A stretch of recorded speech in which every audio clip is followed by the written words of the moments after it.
Hey guys, and welcome back to this channel. In this video I'll be showing you guys how you can play games on Discord essentially. So you're just going to go inside of a voice channel, and here you can either start an activity here or select choose an activity.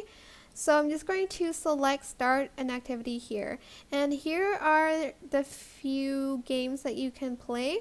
I think some of them you need Discord Nitro, I'm not quite sure, but as you can see there's Gartic Phone, which I love this game a lot. So you're just going to select this bit right here, and you're just going to select authorize, and your friends can just join your activity by selecting the activity by selecting join activity.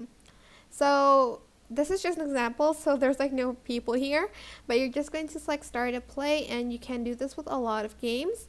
So you have Gartic Phone, you can even watch YouTube together, Know What I Meme, Bobble League, Pet Party, Sketchettes, Chess in the Park, Land.io, Blazing 8, Spellcast, Letter League, and Checkers in the Park. And if you want to get out of the game, just select leave activity and just disconnect. But that is basically it. I hope this tutorial is helpful for you guys. Don't forget to like, comment, share, and also subscribe to this channel if you haven't done that already. If you have any questions, just leave it in the comments section down below, and I'll try my best to answer them all for you guys. Thank you so much for watching. Bye!